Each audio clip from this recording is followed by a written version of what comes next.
भगवान ने भी ये जीवन की घड़ियां हमें इसीलिए दी हैं कि थोड़ा सा सुख की कीमत बढ़ जाए।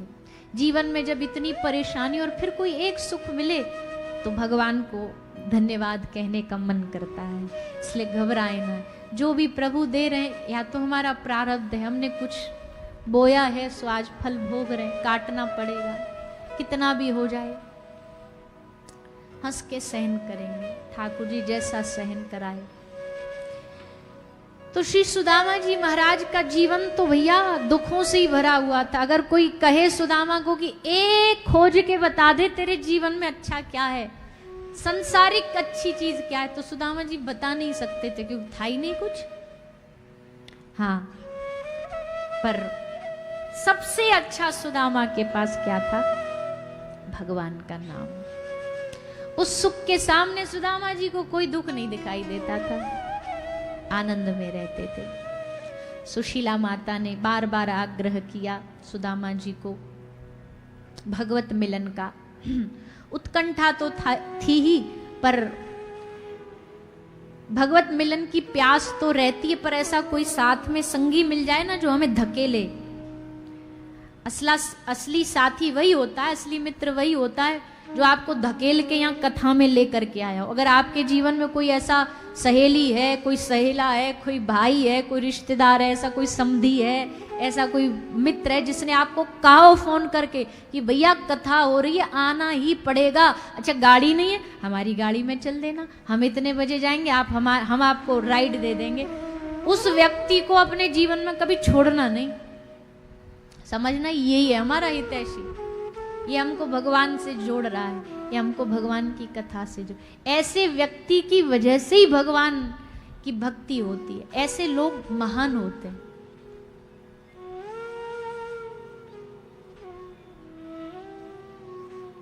मंगला जी हैं क्या यहाँ पर? अच्छा, काम में लगे होंगे कहीं। पर हमको जितने भी लोग आए ना मिलने के लिए, देखो व्यक्ति की पहचान तो ऐसी ही होती है। जितने भी लोग आए बस एक ही बात बोलते हैं, अरे हम तो बस भजन में इन्हीं के कारण लगे, इन्होंने ही लगाया हमें, तो यही हमें भक्ति से, यही हमें वृंदावन ले गए, यही हमें जोड़े भगवान से। ऐसे जब कोई व्यक्ति आपके लिए कहने लग जाए ना, एक व्यक्ति भी अगर ऐसा कहे कि भाई हम तो इनकी वजह से भक्ति में लगे, भजन में लगे, तो समझना वही आपका हितैषी है, जो आपको भजन में जोड़ रहा है, जो आपको भजन में लगा रहा है। सुदामा जी की मन में तो बड़ी इच्छा थी भगवान से मिलने की। सुशीला माता ने थोड़ा और सहारा दे दिया। सुदामा जी तंदुल लेकर के भगवान से मिलने के लिए चल पड़े, द्वारिकाधीश से मिलने के लिए पहुंचे। जाकर के भगवान से सुंदर सुदामा जी का मिलन हुआ। मिलन की कथा बड़ी अद्भुत है। भक्त और भगवान का ऐसा मिलन इतिहास में पहली बार देखा गया। भगवान ने सुदामा का स्वागत सत्कार किया। सुदामा ने भगवान को तंदुल भेंट किए, ठाकुर जी ने उनको स्वीकार किया। दुनिया भर का सुख दे दिया, बाहरी सुख तो दिया ही दिया, पर सुदामा को आंतरिक आनंद भगवान ने प्रदान किया, वो सबसे बड़ा है। सुदामा जी पर ठाकुर जी की कृपा हुई। ऐसा अद्भुत प्रसंग सुनाते हुए श्री सुखदेव जी महाराज अब आगे के चरित्र में सुनाते हैं भगवान के विदाई का, धाम गमन की कथा, धाम गमन की लीला। श्री सुदामा जी महाराज गए, द्वारिका से भगवान की लीला विश्राम हुई और तब श्री ठाकुर जी अपनी लीला संवरण करते हैं। सब द्वारिका के लोगों ने आपस में कुछ नासमझी में कुछ गलत निर्णय ले लिया और उस निर्णय के कारण युद्ध हुआ यदुवंशियों में और यदुवंशी के कुछ बालकों का नाश हुआ। ठाकुर जी भी प्रभास क्षेत्र में जाते हैं, उद्धव जी को उपदेश देते हैं और अपने धाम में प्रविष्ट हो जाते हैं। ठाकुर जी की लीला यहीं विश्राम होती है। आगे भगवान के परम भक्त नवयोगेश्वरों का चरित्र सुनाया जाता है। भगवान का ही अवतार श्री दत्तात्रेय भगवान का चरित्र सुनाया जाता है। 24 शिक्षा गुरु धारण कर लिए। ये बात जरूर सब ध्यान रखें, शिक्षा गुरु, दीक्षा गुरु नहीं। दीक्षा गुरु कोई आपके घर का कॉस्ट्यूम नहीं है कि आज ये पहन लिया, कल ये वाला जचा तो ये पहन लिया।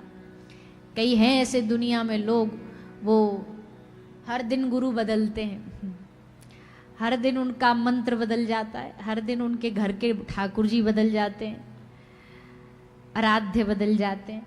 तो ये शास्त्र आज्ञा नहीं है। एक गुरु में निष्ठा दीक्षा प्राप्त करें और फिर उन्हीं में लग जाएं।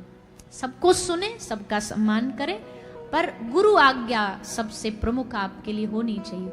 अब जैसे हम कथा करते हैं तो कई बात हो सकता है हम ऐसी बोले जो आपकी गुरु आज्ञा के शायद विरुद्ध होगी। विरुद्ध मतलब आपके गुरु ने कुछ और बताया होगा और हम उसी बात को उल्टा बोल रहे हैं। तो आपको हमारी नहीं माननी है, आपको अपने गुरुदेव की आज्ञा को मानना है।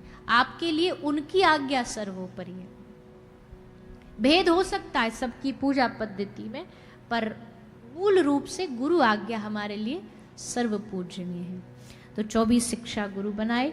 श्री सुखदेव जी महाराज ने राजा परीक्षित को ये 7 दिन की भागवत यात्रा में डुबकी लगाते हुए स्नान कराया। और अब श्री सुखदेव जी महाराज राजा परीक्षित को कहते हैं, राजन अब समय हो चला है हमारे जाने का, क्योंकि तक्षक के आने का समय हमारे जाने का समय। तो श्री सुखदेव जी महाराज अपना वरद हस्त राजा परीक्षित के माथे पर रख करके वहाँ से विदा लेते हैं और उन पर कृपा करके वहाँ से विदाई हुई। श्री परीक्षित राजा 7 दिन की इस कथा को श्रवण करके आनंद में डूब गए। श्रवण मंगलम श्रीमदाततम, कथा भागवत सुनने से मंगल हो जाता है, ये इस बात का प्रमाण है राजा परीक्षित। क्योंकि सुनने के बाद उस पर अमल करके कल्याण होता तो राजा परीक्षित तो 7 दिन ही जीवित रहने वाले थे। अगर 7 दिन के बाद उस पर अमल करके कल्याण होगा तो सुखदेव जी ये कथा न सुनाते। कथा कहती है कि भागवत का सुनने से मंगल हो जाता है। आप कहोगे फिर हमारा सुनने से मंगल क्यों नहीं होता?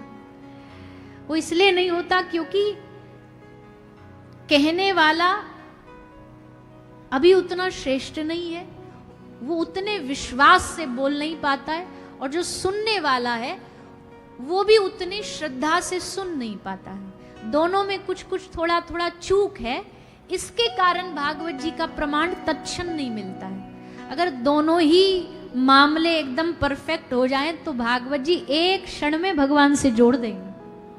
सुनने और सुनाने वाला दोनों ही अगर बढ़िया लेवल के, ऊंचे लेवल के हों तो भागवत जी तुरंत कल्याण कर देंगी। पर यहाँ तो दोनों ही डिपार्टमेंट में थोड़ी थोड़ी गड़बड़ी है, दोनों में कुछ कुछ झोल है।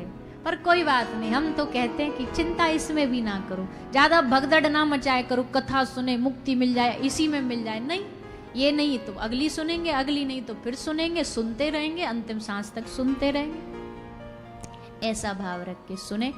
आइए अब भागवत जी के विश्राम श्लोक का सब एक बार हमारे संग पाठ कर लेंगे।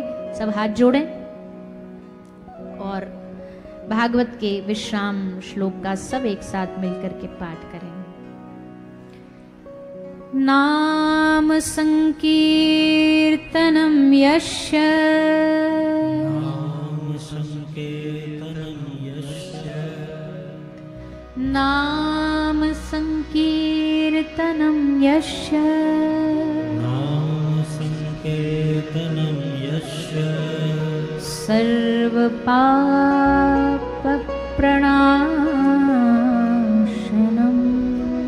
सर्व पाप प्रणाशनम, सर्व पाप प्रणाशनम,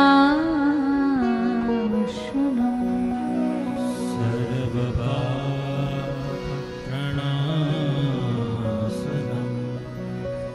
प्रणामो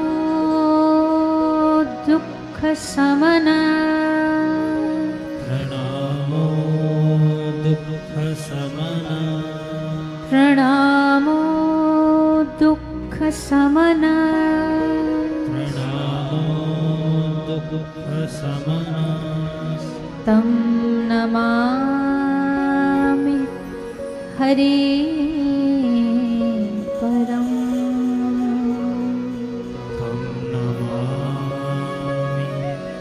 हरि परम। तं नमामि हरे परम्।